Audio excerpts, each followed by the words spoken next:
In your wanderings, you stumble upon a ruined temple buried deep within the heart of the forest. Wary, you continue on through thick overgrowth until you see a clearing that was once an ancient cathedral built by people, now rebuilt by nature itself. In the center is a preserved altar, stacked with various dice of all shapes and colors. As you contemplate what this means, a cloaked figure approaches from the shadows. Welcome, brave adventurer. Have you come to roll the dice? Explore strange new worlds with new strange rules? If you seek adventure worthy of being shared with good friends, you have come to the right place. Just roll for initiative. Welcome to the Nat One Nerds podcast.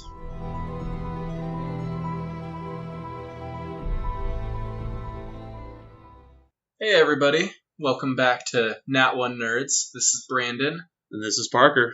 It's been a hot minute since we've done an episode. Yeah, between the holidays and everything going on, having a kid gets crazy, so sorry about that. But we're ready to get back into the nitty-gritty of Fate Accelerated. We're excited to talk to you today about being a GM and how to run games, because that's a really important part of any TTRPG, really. Yeah, just kind of like with when we talked about Dungeons and Dragons. We're talking about the role of the Dungeon Master, or in this case, the Game Master, which I believe most tabletop role-playing systems refer to as the Game Master. Yeah, Dungeon Master is specifically a Dungeons and Dragons thing.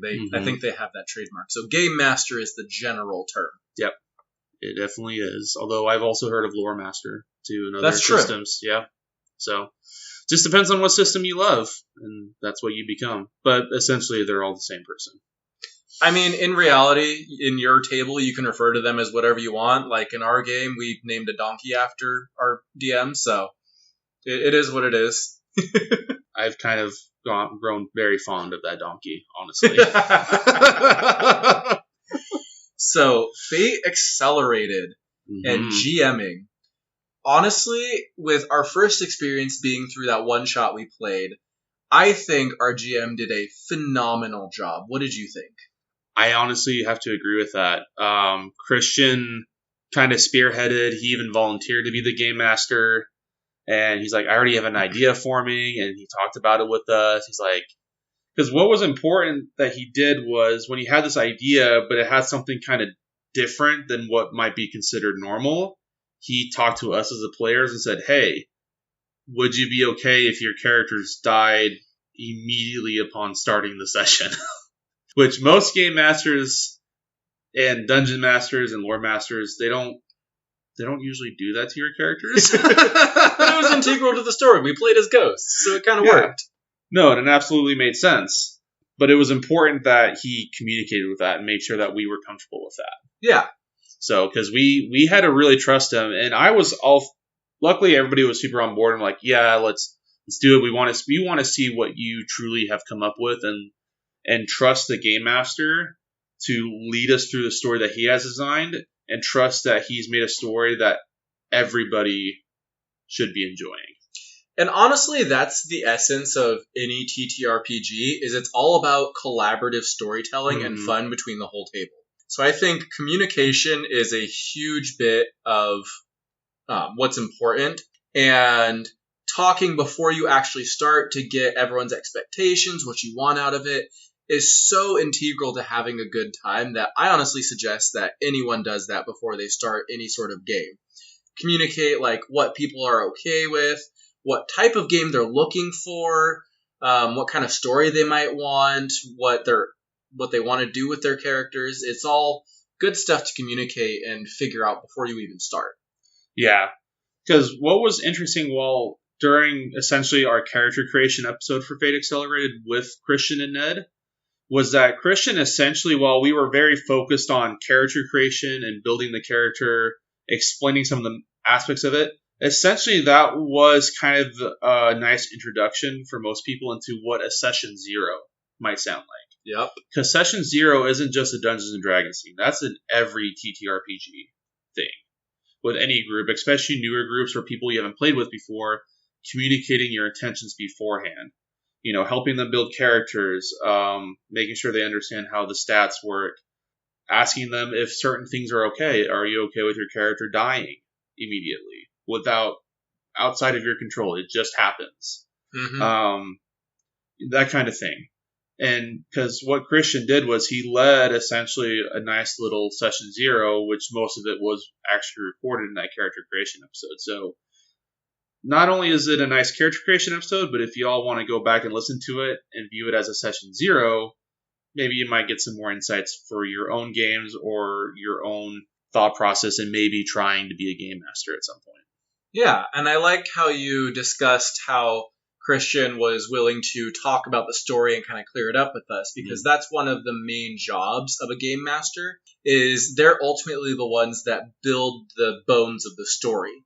You collaboratively tell the story with everyone at the table, but the game master is the one who kind of helps to direct it and keep it going where you want it to. Mm-hmm.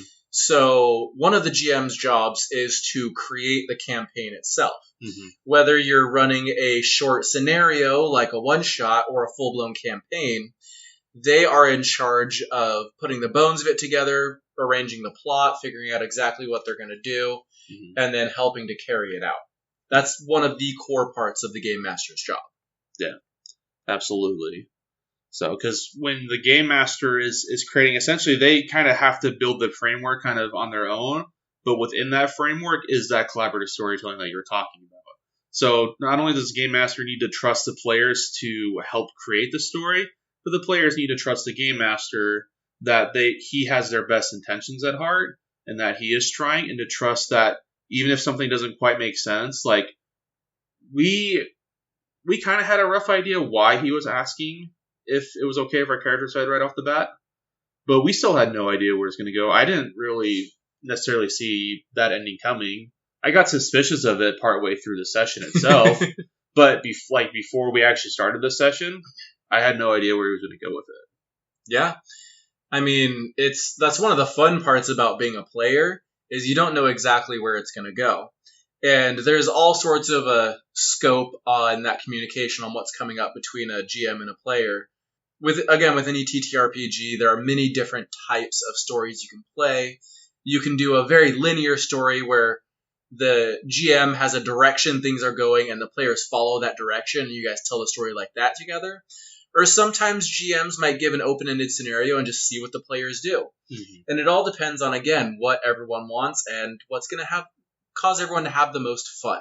Because in the end, the point of any game is you guys are just there to tell a story together and have a fun time. Yeah, absolutely. I think it's interesting that the Fate Accelerated system, especially because there's a little section in the back of the Fate Accelerated booklet that talks about how to be a GM, how to be a game master. And I like the phrase. It's interesting that the phrases they're using are very similar to theatrical lingo. Yeah, I've noticed like Dungeons and Dragons, it's very game-like, like their encounters and stuff. In Fate, they use examples like a arc of a story of the campaign is referred to as a scenario. Or, for example, a individual encounter in Fate Accelerated is referred to as a scene, kind of like a scene in a show. And the scenes work together to build up the scenario, kind of like, say, an episode of a show or an act of a play. Mm-hmm. Yeah.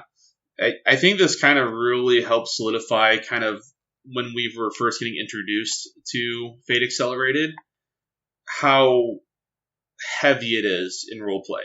Oh, it's very roleplay centric. And the fact that it's using like theatrical terminologies to help describe its own system, its own game, just kind of solidifies the idea that this is truly a story. The system is very focused and very story driven, much like a play might be at the theater, essentially.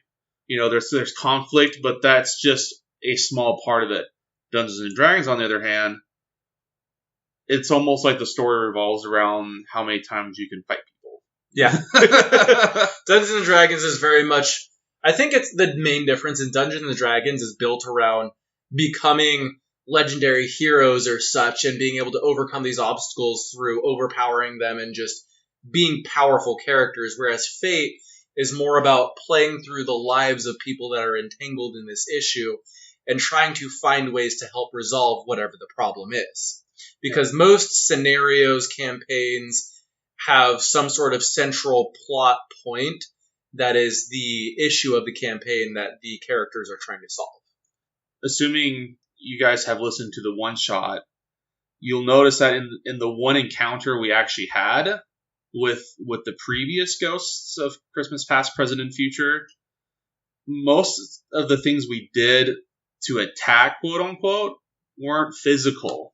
Some of the characters, they use persuasion, they try to use logic, they were using things that didn't involve physical prowess. Yeah, like for example, in the encounter with, I guess spoilers if you haven't seen it, in the encounter with the previous ghost, my character Watsley used the ledger and kind of fudged the numbers a little bit to try to make it look like they had been more successful than they actually were, to try to convince them to stop causing so much damage and try to help. Yeah, and then when Watsley handed the book over to Sam was able to take that and roll with it even further to really try to do that. Which actually, I think it's a good segue into a point I wanted to bring up that I absolutely love that Christian did, was that as the game master, during the encounter and throughout the whole thing, he highlighted our characters' true skills. Oh yeah. He made us all feel good as player characters, and he helped everyone to emphasize their strengths, which is one of the biggest parts of being a GM, is you want to make sure, like we said, that everyone's having fun, and you want to make sure that everyone feels involved. That's one thing that is kind of a downfall of Dungeons & Dragons, is because it's so combat-centric, the players who are doing the damage tend to get all the glory, and it can leave players feeling left behind sometimes. Whereas in Fate, it's so much easier through that role play and different format of the scenes that you can make everybody shine because they all have their different strengths. Yeah, I think it's interesting that you bring that up because a lot of people, when I'm building characters, I try to make well-rounded characters. But I think part of the reason I do that, and it's something I may not even be realizing I'm doing, is because I want to still feel like I'm contributing to the fight, because D&D is combat heavy. So I want to make sure I have characters that can actually contribute to the fight. So my current character that I have in D&D is is really a bard, but she has more levels in ranger so that she can be more efficient in combat instead of just being 100% support on the sidelines. Because that doesn't always... Now, that's not to say that there aren't great dungeon masters out there that can make that player feel like they're contributing. It's just a lot harder. It's just a little bit harder, a little less... I don't want to say less natural, but I can't think of a better word at the moment. It's harder to make it rewarding for the players to build characters that aren't smashing stuff. Yeah. As a paladin, you're going to feel very good when you smite that fool in the ground. But like, say, as a cleric who's sitting in the back line healing, you may get a little bored just saying, all right, I'm healing the paladin who's getting smacked in the face while he smites stuff. Meanwhile, in Fate, it's everybody is contributing in their own way, and you don't have to be smashing something. That person in the back line could be even more important than the person in the front because they're making a very meaningful contribution to the encounter. Yeah, because, I mean, you played an accountant. Yeah. Ned played a mailman. And I played a delusional private detective.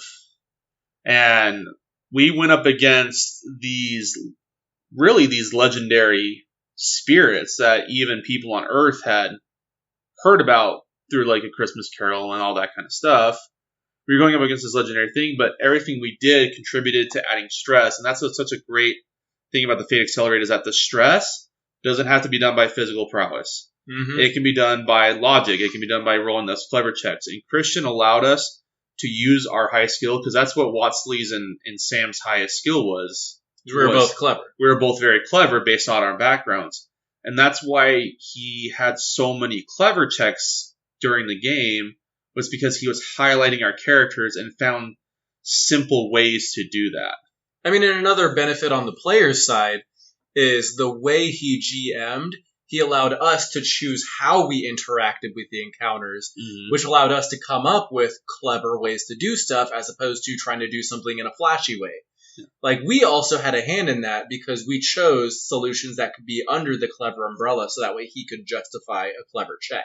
Absolutely. And Fate Accelerated, the way the system made it, just made it that much easier for Christian to do those things. Yeah. Because it encourages that. Yeah, ultimately, the GM's job is to abdicate the rules and say, here's how things work, here's how that action that you did is going to affect the scenario. Mm-hmm. They do things like they play all the NPCs, they set the scenario, and they determine how your actions interact with the environment. It just makes it great. In Fate Accelerated, you can truly be whatever character you want in almost any scenario. Mm-hmm. And the Game Master has an easier time doing that. Now, not to bash on Dungeons and Dragons too much here, because I feel like we're kind of bashing on it suddenly, and we don't want people to think we're just straight up bashing on Dungeons and Dragons. It's a great system. We encourage everybody to try it out. But Fate's roleplay is so much better. Yeah. There's no getting past that. In D&D, you could be like a carrier, like a quote unquote mailman character if you really wanted to be. There's nothing stopping you. But based on the character creation, it kind of starts to stereotype, and that's where all these, like, if people have been in D&D long enough or have talked to enough D&D players, stereotypes will be brought in. Bards are always horny. Like, just to flat out say it.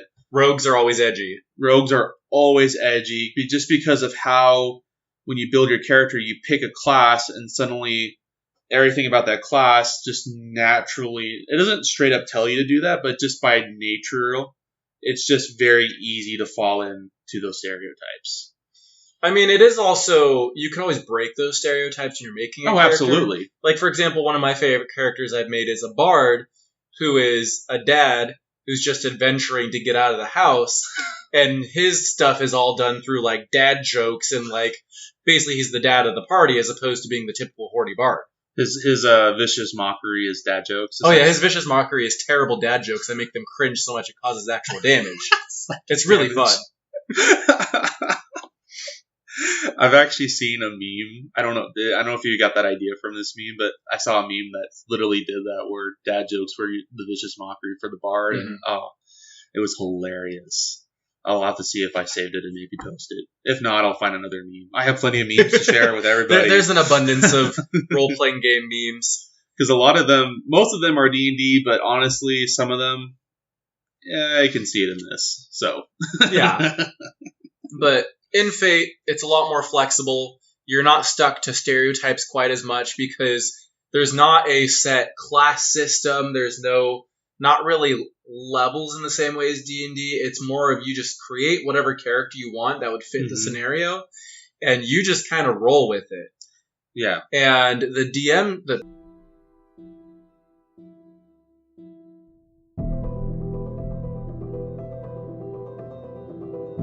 In your wanderings, you stumble upon a ruined temple buried deep within the heart of the forest. Wary, you continue on through thick overgrowth until you see a clearing that was once an ancient cathedral built by people, now rebuilt by nature itself. In the center is a preserved altar, stacked with various dice of all shapes and colors. As you contemplate what this means, a cloaked figure approaches from the shadows. Welcome, brave adventurer. Have you come to roll the dice? Explore strange new worlds with new strange rules? If you seek adventure worthy of being shared with good friends, you have come to the right place. Just roll for initiative. Welcome to the Nat One Nerds podcast.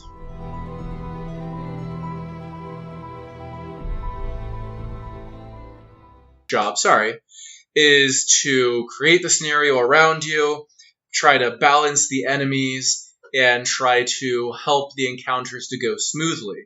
And it's important to remember that the GM is not in opposition to the players. No. Their job is to help facilitate the story. That's a thing that a lot of DMs and GMs get confused, is that they're there to fight the players. And it's like, no, you're all there to tell a story together. I think a good way, too, to maybe view it is that the GM could be seen as the architect.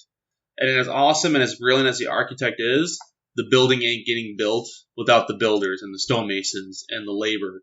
Exactly. And the supervisors and all sorts of different roles, you know. Even the financial backing for the project. It's not going to leave the paper until you have that, and you have to work together as a team.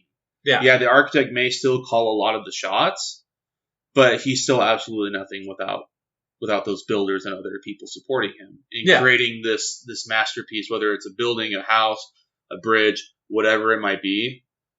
He needs them. She needs them. Exactly. So now, as our GM explanation is gone, we've gotten creating the campaign, the scenario, communicating with your players. When it comes to building the actual scenes or encounters of the game, the rules do have some interesting tips on how to balance those encounters or those scenes.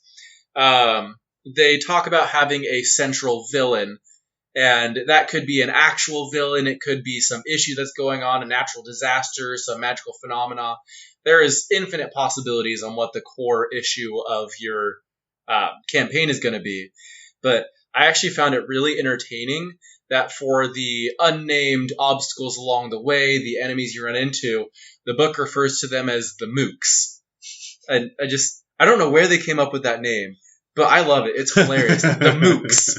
These are the other bad guys, unnamed things or monsters, and examples they give are things like sky sharks or steel assassins or a gang of thugs. And I feel like that last one is very lackluster, though. Yeah, like sky shark thugs. It's like, yeah, but it shows the variety that you can do in this because you're not using monster stat blocks. You throw these together on the fly as a GM. And basically, when you're putting together any sort of scene for your players, whatever they're going against, you basically would choose a skill that the enemy is good at. Say the enemy is really good at sneaking for, say, the Steel Assassin. So you give them a +2 for things like sneaking and ambushing. But that would also mean maybe they're really bad at direct confrontation. So maybe you give them a -2 when they're coming up to like standing up to people or like when they get caught and have to talk their way out of something. Basically, the guidelines are you have the villains all have, if you remember how the dice rolls work for Fate, I guess I'll give you a quick recap. You have the Fate dice that are all either pluses or minuses, and there is a threshold that is set for you have to get above this amount for your action to succeed. And the guideline the book gives for making these mooks is have everything be just a flat +0, and you give them one skill they're good at that's +2, and one skill they're bad at that's a -2. Just keep things nice and simple.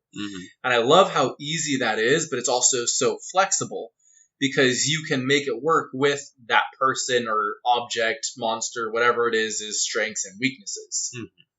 Yeah, I feel like the way that Fate Accelerated is set up is that it's not, I don't want to say there's necessarily less prep work involved as a game master, because a good game master will do a certain amount of prep work. If you want to be a good game master, or a good dungeon master, or lore master, whatever the terminology is who's running the game, it's not less prep work per se, but it does make the prep work itself a bit easier to do. Because I will say, as you're explaining, it already sounds easier than a dungeon master's prep work, because there's more numbers and number crunching involved. Yeah, and I'm bad at math. In Dungeons & Dragons, it's all about calculating statistics of the CR levels of the monsters, what the encounter is going to be like, positioning. In Fate, it's much more relaxed because it's so much more roleplay based. And when you have a scene that you're running, you basically just set the difficulty of the scene and how hard you want it to be for the players and just let it play out. Like they talk about how if you want a really easy encounter, have it so that the players need a +0 to overcome it. Like basically, as long as they don't mess up, they're good. Or you can make it a little harder with a fair encounter with a +2. If you want it to be really hard, give the enemies a +4 to something, and then they're going to beat your players up a little bit. And you can go as high or low as you want, but ultimately it just comes down to how you want your players to get through the encounter. Because in the end, it's collaborative storytelling. That's all that Fate is about, is you are there to have fun together and tell a story. You're not there to fight baddies and monsters and show off your combat prowess.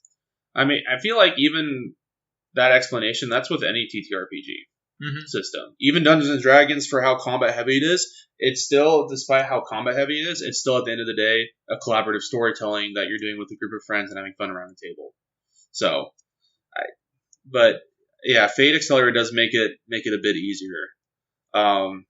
As we kind of made it very clear, Fate Accelerated is a great TTRPG system to explore, especially since that book cost me $6 on Amazon to get.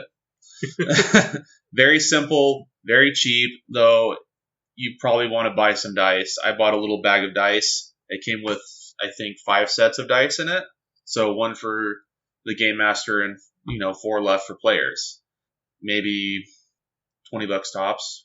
If that. No, it's a very probably closer to 15. It's a very open bucks. system that anyone can get access to very easily. Like, you don't need a ton of supplies. You don't need to really invest. You just read essentially a pamphlet. It's what, like 40, 50 pages, and you're good to go. Although, if you really want to invest in the system, I would suggest getting the core rulebook that can help you go a little more in depth, and it would help more with GMing. But due to the nature of our podcast, with wanting to cover so many systems and with our limited time, we decided to stick to the accelerated version just to keep it simpler and easier for you guys. Absolutely. And I personally have plans to come back to Fate. Oh, yeah. And actually really dive into the actual Fate core system. Because if this is any inkling in any way, shape, or form of what the core system's like, which I have a feeling it very much is, I definitely want to explore this even further. Oh, yeah. So, but as Brandon was kind of mentioning, if you really wanted to dive in more of the core rulebook, there's also a toolkit that Ned had mentioned during the character creation episode that is absolutely fantastic, especially for game masters, to be able to utilize even further and give more tools, because it's a toolkit. Yep. But so. In the end, being a game master is very loose in Fate Accelerated. You're just there to facilitate the story, help decide the rulings, and help your players to be able to go through the scenes as smoothly as possible. And honestly, try to help each of your players shine, because nothing feels better than when the GM makes your character feel important and do something really cool. Yeah, and I think that's something that I've heard of this before, but not too often. So we definitely wanted to highlight that, and that's something I noticed that Christian was doing, and it was absolutely fantastic. Ned does the same thing. He's very good about that kind of stuff when doing his Fate Accelerated systems, or even his other ones, because they do other systems now. They're actually starting the improv tabletop, starting Blades in the Dark, which is another Evil Hat production product. I've heard a little bit about it. That system is geared toward shadiness and shady characters. And I never would have guessed by the name Blades in the Dark. Yeah, right. So anybody who likes playing rogues out there, it's a system of rogues. It's a system of rogues. Now, how true that is, we actually don't know. We haven't explored it yet. But that's another one I would like to explore as well. But ultimately, guys, if you have questions about being a game master for Fate Accelerated, or being a dungeon master for Dungeons and Dragons, or just any question about the systems we've covered so far, definitely shoot us an email, send us a direct message. We would love to answer it, and if possible, we would also love to share it with other people, post about it, and be able to explain a little bit further on our social media platforms on Facebook and Instagram and whatnot. Yeah, we love hearing from you guys and interacting with you. It's a lot of fun when we actually get feedback and when people come in and comment and let us know how they're feeling. It makes us feel good. Absolutely. And we love it so much that I actually haven't brought this up to you, so I'm going to spring this on you while recording. Is for our next episode, when we do a final review and final impressions and kind of grade the system like we did with Dungeons & Dragons. Yeah. We would love for you guys to send us questions so that we can answer on the episode. Oh, absolutely. I totally agree with that. If anyone has any questions, please shoot us a message. We'll be posting on our social media about asking for those questions so that we can have it. Mm-hmm. And we'd love to give you a shout out if you give us anything. So we hope that you've enjoyed Fate, and we're looking forward to giving the final review on it. If the scheduling gods are with us, we will be recording in a week and a half from when this episode publishes. We're hoping to get back to regular content. Yes, and again, sorry about the break with the holidays. As you guys know, they get crazy, so the after holiday is a real thing too. Holiday hangover. Yeah. That and school starts back up. I've got a kid, so I was about to say I'm now in school too, so not as much as you are, but come on, I'm only taking 18 credits. I'm taking one class, but I also work between 40 and 50 hours a week on top of it. No, I'm just saying that.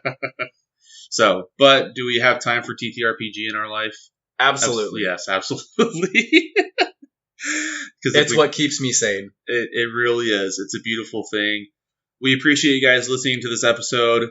We hope you've enjoyed it. As we said, please send us questions, whether even if you just want a direct message back, if you want us to share it on social media, or especially with this upcoming episode, send us questions that we can directly answer and we can research into and give you even bigger, in-depth answers rather than more generalized stuff. Thanks, guys, for listening. We're enjoying Fate Accelerated. I have a feeling that it's going to get a pretty decent grade. This is Not One Nerd signing out. Happy rolling, guys.